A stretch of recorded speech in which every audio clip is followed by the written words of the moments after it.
কোটি টকাৰ কোম্পানীটো আৰম্ভ হৈছিল মাত্ৰ এখন সৰু চাহৰ দোকানৰ পৰা। কেৱল অসমীয়া হোৱাৰ বাবেই তিনিবাৰ ঋণৰ প্ৰস্তাৱ নাকচ কৰিছিল বেংক। বৰ্তমান 4,000ৰো অধিক লোকে কাম কৰি আছে কোম্পানীত। আম্বানী আদানীৰ বিষয়ে যিমান জানো একোৱে নাজানো তেওঁলোকৰ বিষয়ে। গুগলতো সাৰ্চ কৰিলে বিশেষ একো তথ্য পোৱা নাযায় পৰিয়ালৰ। নমস্কাৰ, মই বাবা প্ৰণৱ। স্বাগতম জনাইছোঁ আপোনালোকক আমাৰ অন্য এটা ভিডিঅ'লৈ। শূন্যৰ পৰা আৰম্ভ কৰি সফলতা পোৱা লোকৰ সঁচা কাহিনীয়ে সদায় সাহস দি আহিছে।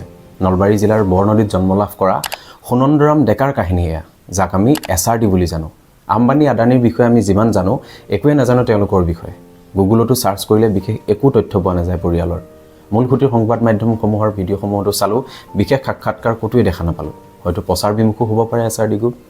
স্তুতি গোস্বামীৰ এটা ব্লগৰ আধাৰত আৰু অলপমান সামাজিক মাধ্যমত খুচৰি এই ভিডিঅ'টো প্ৰস্তুত কৰিছোঁ। 1926 চনৰ কথা এয়া। পৰিয়ালৰ তীব্ৰ আৰ্থিক দুৰৱস্থাৰ বাবে কামৰ সন্ধানত ঘৰৰ পৰা ওলাই আহিব লগা হৈছিল সুনন্দৰাম ডেকা।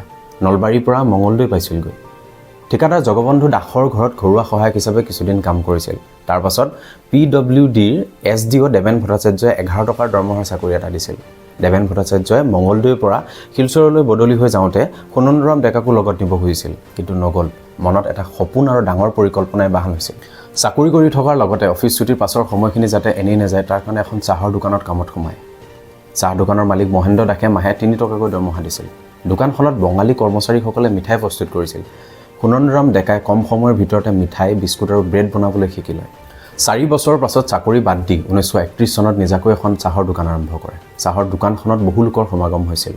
নিয়মিতভাৱে চাহ খাবলৈ অহা প্ৰধান শিক্ষক কনক চক্ৰৱৰ্তীয়ে চাহ দোকানখনৰ নাম ৰিপ'জ দিছিল, যাৰ অৰ্থ আছিল খন্তেকীয়া জিৰণি। পঢ়া শুনা কম থকা সুনন্দৰাম ডেকাই ৰিপ'জৰ অৰ্থ নুবুজিলেও ব্যৱসায়ৰ মূল কথাসমূহ কিন্তু ভালকৈ বুজিছিল। অভিজ্ঞতা আৰু হাতলৈ ধন অহাত কিছুদিনৰ পাছত গেলামালৰ দোকান এখন খুলিলে। দোকানখনো ভালদৰে চলিল। ধানৰ ব্যৱসায়টো হাত দিলে। 1945 চনত বেকাৰী ইউনিট এটাও খোলে।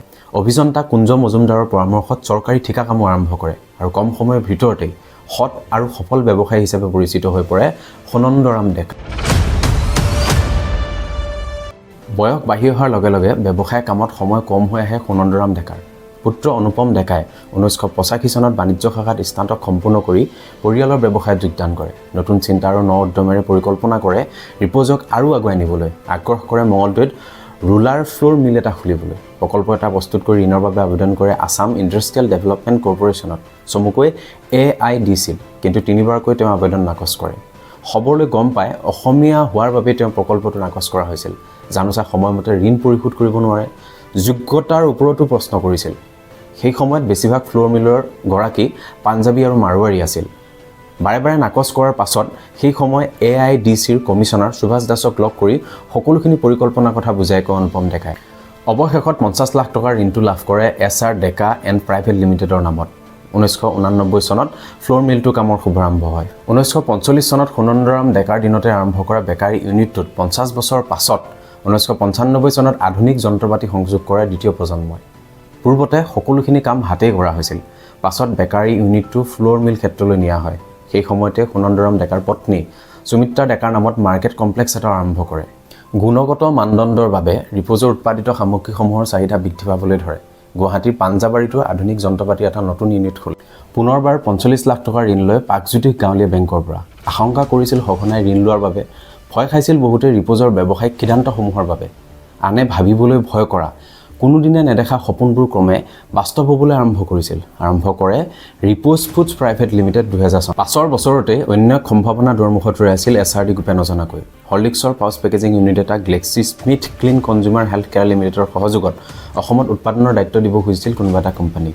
বহু কোম্পানীয়ে আগ্ৰহ প্ৰকাশ কৰি ইতিমধ্যে কথা পাতে। শেষৰ পৰ্যায়তহে SRD গ্ৰুপে কথা পাতিছিল। প্ৰায় 6 মাহৰ কথা বতৰাৰ অন্তত হৰলিক্সৰ প্ৰকল্পটো লাভ কৰিবলৈ সক্ষম হয় SRD গ্ৰুপ। কোম্পানীয়ে উদ্যোগটো গুৱাহাটীত প্ৰতিষ্ঠা কৰাৰ পৰিকল্পনা কৰিছিল, কিন্তু SRD মেনেজমেণ্টে মঙলদৈত প্ৰতিষ্ঠা কৰিবলৈ সৈমান কৰে। ইয়ে SRD গ্ৰুপৰ মেনেজমেণ্ট দক্ষতাৰ কথাকে বুজায়। গুৱাহাটী সাধাৰণতে সকলোৰে প্ৰথম পচন্দৰ হয়, কিন্তু মঙলদৈৰ দৰে ঠাইলৈ উদ্যোগটো নি নিজৰ ঠাই উন্নয়ন বিচৰাটো SRD গ্ৰুপৰ অন্য এটা ভাল লগা। 12 মাহৰ নিৰ্ধাৰিত সময় আছিল উদ্যোগটো স্থাপন কৰাৰ বাবে, কিন্তু 8 মাহতেই সম্পূৰ্ণ কৰে SRD গ্ৰুপে। অসমৰ দৰে শ্ৰমিকৰ ওপৰত নিৰ্ভৰশীল সঘনাই বতৰ সলনি হৈ থকা পৰিৱেশত নিৰ্ধাৰিত সময়তকৈ আগতেই কাম সম্পূৰ্ণ কৰিব পৰাটো SRD গ্ৰুপৰ উল্লেখনীয় সফলতা। আশ্চৰ্য প্ৰকাশ কৰে গ্লেক্স স্মিথ ক্লিনৰ বিষয়ববীয়াসকলে। খুদ CEO জে স্কাৰ্ফ অসমলৈ আহি পৰ্যবেক্ষণ কৰেহি।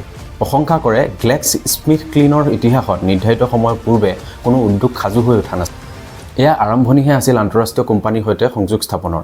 2007 চনত ব্ৰিটেনিয়াৰ সৈতেও চুক্তিবদ্ধ হয় যিটো ইউনিটত 70 পৰা 80% যন্ত্ৰপাতি আহিছিল ইটালীৰ 2012 চনত ট্ৰিনিটি প্ৰাইভেট লিমিটেড প্ৰতিষ্ঠা কৰি ORSLৰ উৎপাদন কৰিবলৈ চুক্তিবদ্ধ হয় ITCৰ সানফিষ্ট উৎপাদনৰ দায়িত্ব পায় SRD গ্ৰুপে 2017 চনত ৰিপ'জ এগ্ৰটেক প্ৰাইভেট লিমিটেড আৰম্ভ কৰে ৰেডি টু স্নেক্স উৎপাদনৰ ব্ৰহ্মপুত্ৰ পেক্স প্ৰাইভেট লিমিটেডৰ জৰিয়তে কাৰ্টুন প্ৰস্তুত কৰে নিজৰ বাহিৰেও অন্যান্য কোম্পানীসমূহৰ অৰ্ডাৰ উদ্যোগ খণ্ডতে নহয় মনোৰঞ্জন আৰু সেৱা খণ্ডতো SRD গ্ৰুপৰ উপস্থিতি আছে মঙ্গলদৈ চহৰত বুলছবি গৃহ এটা আছে য'ত 200 মানুহে বহি একেলগে বুলছবিসমূহ উপভোগ কৰিব পাৰে 2020 বৰ্ষত ৰাষ্ট্ৰীয় ঘাইপথৰ কাষত ৰিপ'জ হাইৱে ৰিজৰ্ট এখনো অসমে আৰু ভালকৈ জানিব লাগে SRD গ্ৰুপৰ বিষয়ে সংঘৰ্ষ আৰু সফলতাৰ লগতে ব্যৱসায়ৰ প্ৰক্ৰিয়াসমূহৰ কথা আলোচনা হ'ব লাগে কেতিয়াবা কিজানি সুবিধা পাওঁ SRD গ্ৰুপৰ কোনো পৰিয়ালৰ লোকৰ সৈতে কথা পাতিবলৈ আশাটো মনতে ৰাখিছোঁ আপোনালোকে ভিডিঅ'টো শেষলৈকে চালে তাৰ বাবে অশেষ ধন্যবাদ